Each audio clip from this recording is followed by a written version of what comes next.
Okay, we're now in a place called First Glance, and this is the part of the Festival of Speed where the cars have either just been launched or are about to be launched, and you can have a first glance at them, amazingly. Yeah. Stuff that you can buy now or very shortly. Yeah. Don't look directly at it, just glance. We start here, Kia EV6, you may have seen this already, it's been on sale for a while. However, this is the top whack version. It has almost 600 horsepower, which is slightly mind-boggling. It doesn't feel like that long ago. It's the 80s when Porsche 959 with 450 horsepower was beyond the brink of insanity. Now, a family car, medium-sized, has 600 horsepower, supercar kind of power. It's electric, of course. This is why four-wheel drive. Yeah. You currently drive a normal EV6. I've driven it to this event, the normal non-GT version of that car, which is a 300-mile range car. This is slightly down on range, but obviously way up on performance. Phenomenal piece of work. We are seeing supercar performance from family cars now. Not, obviously Teslas have been doing it for a while, and the knock-on effect of that from this is amazing. But next to the Kia, Land Rover Defender, you've seen these around. You may not have seen them in this sort of teak colour with that. I like this colour. Not teak, what would you call it? Walnut. Do you like it? I'm not sure. Anyway, what's different about this is actually the back. Everything from sort of the last, I don't know, 20%. This is the 130. It's grown a bigger bum, which allows more boot space behind the third row of seats. Here, Jonny is now demonstrating the full Kardashian that's happened back here. The 110 sort of ends here. The 90 is much shorter altogether. Yeah. And that's your quick explainer of Land Rover Defenders. But whenever next to the Defender 130 to me, I always think of a pickup. Well, yes, but that's because you're thinking of the old Defender, and of course the 130 was the sort of rare groove for Defender perverts. My local farmer's got one. They're great. Yeah, they are great. This is probably more significant here, first time seen in public, the new Range Rover Sport, and it's a Range Rover Sport. You'll either be down with that or not. Underneath, same chassis suspension as the full-size Range Rover there, also quite new. I was going to say, when you put them side by side, it reaffirms the idea that they haven't ripped up the recipe and started it again. When they brought that car out fairly recently, they made sure it was different, but not radically different. I remember you and I went to see a preview of that car, and they'd very cleverly parked one nose to nose with the old Range Rover, the outgoing one, because when they first showed that, I think we all went, oh, is that it? How you different haven't changed is it? much. But when you see it next to the new one, or the old one rather, you go, oh, it just looks more refined, a little bit more subtle. Some of the detailing is really good. It hasn't got big fat rubber strips at the bottom of the windows like pretty much every car. You can see it on that Defender for that matter, because the seal is within the door. It's some nerdy engineering achievement, but actually the main benefit is the car just looks cleaner and neater, and that's pretty much where they've gone with that, neater. Same with this. And this DNA has been trickled over. You can see it when they're next to one another. This particular one here has a 4.4 litre V8 twin turbo from BMW, but Land Rover would rather you didn't labour that point. It sounds like Range Rover Sports tend to sound when they have V8s. It's sort of... It's funny you should mention BMW. There's another interesting car around there with the heart of a... Oh, well, we'll get to that in a minute, but let's go around this way. I don't know if that's, I think so, or something. I normally... Somebody's parked that wrong. This needs tucking in. It needs pushing in. It's a special edition, the 1988 edition of the Jaguar F-Pace SVR. A very amusing car, but sort of what you're looking at there really is a swan song. Jaguar is going to become a full electric company with a brand new range of cars that they're working on right now. That's going to happen in 2024, isn't it? So until then, they're running out the clock on their internal combustion stuff by giving it gold wheels, it seems. They do like a V8 with a supercharger, so... now, round here, it's the new Alfa Romeo. It's called the Tonale. So this is an SUV. Well, really, when I look at it from here, it's more of a crossover-y thing than a big old SUV. Yeah. So it's smaller than the Stelvio. Yes. Which I think is the best-looking SUV on sale, almost. It's that and the F-Pace, I'd say, are the sort of most elegant, if you can say such a thing. That's got a hybrid engine. I haven't driven this yet because it's freshly baked. Yeah, still left-hand drive, fresh from the factory in Italy, and The Alfa Romeo have put an awful lot of work into trying to make sure it is a very high quality car, apparently because they know that people think that Alfa Romeos break down. So we'll see how that plays out. The Giulia Quadrifoglio that I had the other day, in that colour, which is one of my favourite new car colours at the moment, is a stunning piece of work. Stunning piece of work. Moving along, Aston Martin DBX, their SUV, that's been around for a while, but this is the 707 version, so called because it's as fast as a four-jet airliner. It's, well, I mean, again, if you like the look of that, go and buy one. It's certain to be very quick. It has 707 horsepower, as the name suggests. We go from sporty, kind of like brutish SUVs over to sporty and brutish other cars that could be perhaps more practical. A car which a lot of enthusiasts have allegedly been crying out for ages. So, picture this, Audi, they make the RS Avance and they have done for ages. Mercedes make the AMG wagons, don't they? The E and the C. There's no C63 at the moment. There is still an E63, and then you've got the Audi RS6. But BMW haven't for years made an estate M car. No. What was the last one? Was it the M5? M5 Touring? with the V10.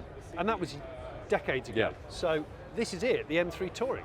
Feels like a kind of car that car people want to exist. So BMW wanted to do this, finally got the accountants to sign it off. Car people are going nuts for it, car journalists are going nuts for it. How many people will actually buy one? We don't know. It could be loads. I have a feeling though, people want SUVs at the moment. Estates are a harder sell. It's great that this exists, unless you are one of BMW's accountants, in which case I feel like you may be going, how did I let you talk me into this? Anyway, we'll see. This is the one, if you've got 84 grand in your back pocket and you think an Audi RS is okay, but I want to know what the alternatives are, that's your alternative right there.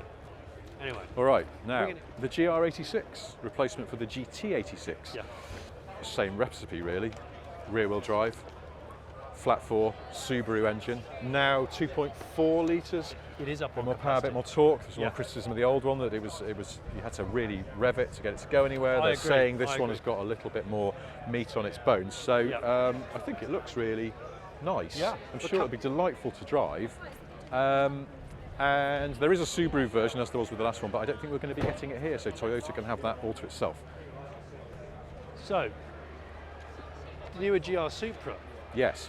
So this is exciting because, like we said earlier, this does have a BMW engine in it, or there's an option of a BMW engine.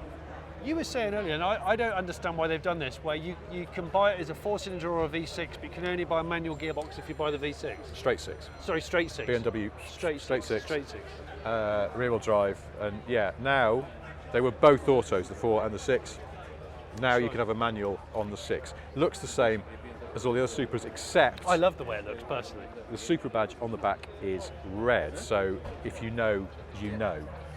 Whether they'll sell any, I don't know. The manual gearbox is one of these things people decry the fact it's dying out. Oh, why are you stopping making a manual? The answer is for most car companies because nobody's buying them if they have the option of a paddle shift or a full auto. Jaguar put a manual in the F-Type thinking they'd sell a few. It was under 5% of overall sales. It's like, that's not worth the money they spent developing it, and they deleted it again. It's the same for most people. Only with the extreme Porsches do they get about a 50-50 split, but Ferrari, they don't do manuals because, again, no one was buying them. So we'll see if anybody actually buys this. It's like the M3 Touring. It's nice it exists, but it will only continue to exist if people actually put down money for it. Over to you. Please don't let the 3-pedal turn to extinction. I think it should stay. And these are the sort of cars where it feels right in, I think. I think this car should have been a manual originally. I love the look of it.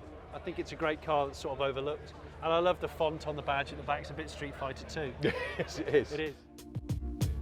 It's a Taycan, I know, but what sort? That's a Taycan GTS Sport Turismo. So you can buy the Taycan GTS in a saloon or an estate. So the Sport Turismo derives the.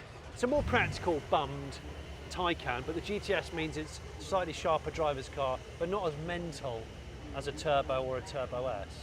And for me, I like that because I think that for me, a turbo and a Turbo S is sort of unnecessarily too much. Intense. Just need a sort of. Yeah, you won't be disappointed with the drivability and the pace of that. And also the practicality of that boot is brilliant. And I think it looks better. So. And here, 911 Sport Classic, something Porsche do every so often. Slightly sort of retro flavoured version of the then current 911 ducktail spoiler. you can have the racing Fushi type wheels. decals, yeah, and a lovely interior with that sort of Pasha, they call it, a Pasha check upholstery on the centre panels. yeah. All very nice. Now, before we head around the corner, you were just saying that this Taycan might be the sort of perfect compromise car. Speaking of which, over here on the fringes of First Glance, the first UK site of the Huracán Tecnica. Now, Sounds like a Spanish nightclub. It does. It's one of those ones where you can hear from your apartment 3 miles away. So there was the Huracán STO, hardcore rear-wheel drive, kind of track focused. This is also rear-wheel drive. Some Huracans are four-wheel drive. But it takes everything down a little bit, so it's more usable on the road. So this could be, I guess, the perfect sort of Huracán compromise. And of course, you can get it in that marker pen green that all Lamborghinis should basically be painted. I've got to say, for me, these two Lamborghini greens, that's the colour for a Lamborghini for me. That's right. Yeah, I think so. That one's satin, I think. That one's gloss, but that could be the perfect Huracán for someone like me. Don't necessarily want the biggest power, want the best feels. I think that's what they're, yeah. Works on the road. Let's go over there and finish up with something that I think people are very excited to have their first glance at. Well, if you squint, you might see Lotus over there. Yeah, I think they've spent some money here this year. Yeah. Right, Lotus. It's a busy event for Lotus. It's a busy time for Lotus. Yes, well, they're banking on it. They've got their big thing here, their big temporary building, and then this star of First Glance for many people, I guess, because it's new. It's, if you like, locally sourced fresh produce. It's the brand new Emira sports car. Yeah. It's the new Emira sports car. So this is their sort of entry level, 75 grand-ish, mid-engined, rear-wheel drive car. So they got the Electra, which is the sort of SUV electric thing. They got the Avaya, which is their Halo hypercar thingy. This is the sort of what's going to be, I guess, hopefully mass production, mass population. Their last pure internal combustion car as well. Yeah. It's got a 3.5 litre V6 with a supercharger, sourced from Toyota. It's the engine that's been used in the Exige and so on for a while. And that Radford that we saw earlier. And that Radford we saw in the supercar paddock. You will also be able to get a 4-cylinder turbocharged AMG Mercedes engine from the AMG 45, which will be the sort of entry-level car. That will only come with a paddle shift. The 3.5 V6 you can have with a manual or a paddle shift. Yeah. Which, talking as we were about the death of the manual gearbox, Lotus doesn't see it that way. They're confident enough people will spring for the manual. It will be the purest choice. They are a kind of purists. I'm glad maker, about that. No, see, the thing about this is it's not a really lightweight Lotus. So a lot of people have sort of criticised, well, hang on a minute, Lotus is supposed to be ultra light, ultra simple. The reality is this car has to sell well for them. People's requirements for comfort is higher than it used to be, isn't it? So it's a 1,450 kilo car. It's not super heavy. Also, people think Lotuses were always as light as a shoe. That's not strictly true. This weighs in the ballpark of what an old Esprit used to weigh. And I don't remember people moaning about that. It was because it was sort of in many ways true to what Lotus is supposed to be. Superb handling with a nice ride that works well on rough British roads. Yeah. So I haven't actually driven this yet because I'm an idiot. But I'm really looking forward to getting behind the wheel. I've read some reviews about it. I think that the early look seemed to be impressive. And like I say, like you said earlier, you don't want to say a lot rests on this car for the hopes of the company, but this is an important car for them without any doubt. Now Lotus is owned by Geely, the Chinese company, also owns Volvo, Polestar, London Electric Vehicle Company, but this car is still made in Norfolk, as Lotuses have been for decades, so it is still delicious, locally sourced produce. Mwah. And that concludes our First Glance area, where the cars are very fresh, but you mustn't look at them for too long, because otherwise it wouldn't be called the First Glance. I'm giving this the side eye right now. I know it's there.